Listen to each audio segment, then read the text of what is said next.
Hi there, everyone. Welcome back to 3 News Now. I'm Stephanie Haney, and it's Tuesday, May 18th. Thanks for being here for your top stories from WKYC.com and our WKYC app.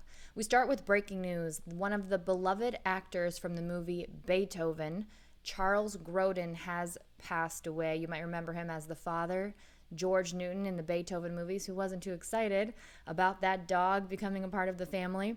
He also had an incredible career with a lot of other features, television appearances. He was a newlywed in The Heartbreak Kid. He was Robert De Niro's counterpart in the comedy Midnight Run, just to name a few. We got confirmation. It has been confirmed by his son, Nicholas Grodin, that he passed away today at his home in Wilton, Connecticut from bone marrow cancer. You can read more about his career at WKYC.com, and our thoughts are certainly with the Grodin family at this time. We also have updated information about the people believed to be responsible for the string of carjackings here in the Cleveland area. Officials have now arrested 2 out of 4 suspects. Now, that includes a carjacking that Gina DeJesus fell victim to. That is one of the women who was held captive by Ariel Castro here in Cleveland for nearly a decade. In total, 8 vehicles have been stolen, and multiple victims were either assaulted or had guns pointed in their face. The police report did say that that was what happened in the instance with Gina DeJesus. The first carjacking took place on April 28th, and it ran through Sunday morning in Willoughby. Police have recovered 4 of the vehicles stolen so far. We do know that these 2 individuals are juveniles, and police are encouraging the other 2 suspects to turn themselves in. Anyone with information about the identities or the whereabouts of the remaining 2 suspects who are at large is asked to call 877-324-6446. Now, here in Ohio, there's a lot of change coming at us fast, and yesterday, Governor Mike DeWine did update those health orders, so now the orders here in Ohio are in line with the CDC guidelines that vaccinated individuals no longer need to wear masks or face coverings in most settings. The updated health order does say that masks should still be worn by everyone in healthcare settings and when traveling on public transit, which includes airplanes. Also, businesses can still make their own rules when it comes to masks on their premises if they choose to do so, and masks will be required in classrooms until the current health order expires. Now, we do expect Governor DeWine to lift all health orders on June 2nd, which is what he said he was going to do, which is also the day that the Tribe at Progressive Field will be returning to full capacity. That's 35,041 possible fans at Progressive Field, and mask wearing will be optional and no longer mandatory to enter the stadium at that time. They will still enforce the bag policy of only allowing clutch-size bags, medical bags, and diaper bags in the park, and all ticketing will still be mobile entry. We know that Progressive Field has been at a 40% capacity since the beginning of May. It started the season with only a 30% capacity. That was in line with what the health orders were at that point. So tickets for the remainder of this season's games at Progressive Field go on sale next Wednesday, May 26th at 10 a.m., and we have that linked at WKYC.com. Now, the Cleveland Metro Parks Zoo and the Akron Zoo are 2 of the latest places to let us know how they'll be adapting to the updated health order here in Ohio. They will no longer be requiring fully vaccinated people to wear face coverings throughout the park. They will still be requiring people who are not vaccinated to wear face coverings throughout the park. Now, they have not said how they plan on enforcing that or how they plan on asking people or what that process might be. And both the Akron Zoo and the Cleveland Zoo had said they will keep social distancing still in place. Now, that's a big question, right? Is how are we going to know who's vaccinated and who's not vaccinated? How are the businesses that are putting these distinctions in place going to know? That is a big question that is still being asked. Some places are saying it'll be the honor system. Other places are saying they will ask people about their status. Here's what we know about stores who plan to keep just requiring masks. So they won't have that issue to contend with, at least not right now. Kroger, Disney, Harris Teeter, and Meijer will be planning to continue requiring masks in their stores for now.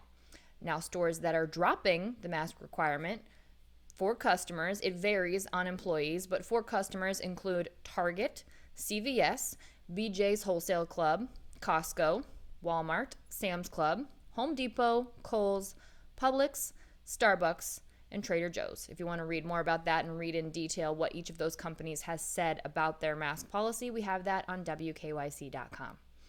And Ohio's $1 million lottery, the Shottery, the Vax-A-Million, the entry is now up and running. If you are vaccinated, if you've had at least one COVID-19 vaccine shot, you are eligible for that. If you're 18 and up, and if you're between the ages of 12 and 17, you're eligible to enter for the drawing for a full 4-year college scholarship to any state school here in Ohio. And it doesn't just include 4 years, by the way. It also includes trade schools and technical schools and 2-year programs and community colleges. You go to ohiovaxamillion.com. And yesterday I said on here, you write it exactly how it sounds. ohiovaxamillion.com got a great question. Is it VACS or VAX? It's VAX. The website is ohiovaxamillion.com. And that site is live now. You can also call the Ohio Department of Health to enter into the contest, into the lottery system. That number is 1-833-4-ASK-ODH. That's 1-833-427-5634. Now, the deadline for the first drawing, which will happen next week, Wednesday, May 26th, is this Sunday. So if you've had at least one COVID-19 vaccination shot, you are eligible for both of those drawings. Depending on your age, that'll determine which one of those categories you fall into, and that deadline is Sunday. You only have to enter once, by the way. Once you enter, you're entered for all the drawings. Now let's take a look at the latest COVID-19 numbers to see how things are looking around the globe here in the U.S. and here in Ohio. These first numbers come from Johns Hopkins University. Globally, there have been 163,765,636 reported cases of COVID-19. We have 20.1% of those cases here in the U.S. That is 32,979,583 reported cases in the U.S. Globally, there have been 3,393,768 reported deaths related to COVID-19. Here in the U.S., we have 17.3% of those reported deaths. That number is 586,698. Here in Ohio, according to the Ohio Department of Health, we've seen 993 new reported COVID-19 cases in the last 24 hours. On Tuesdays, we do get an updated number on the confirmed deaths related to COVID-19 here in Ohio. We've seen 100 more reported. That is an update from Friday's number. So in those couple of days, 100 more confirmed COVID-19 deaths, bringing the total number to 19,628.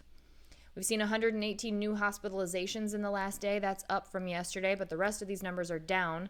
There are 827 people currently hospitalized with COVID-19. 241 of them are being treated in an ICU, and we've seen 15 new ICU admissions in the last day.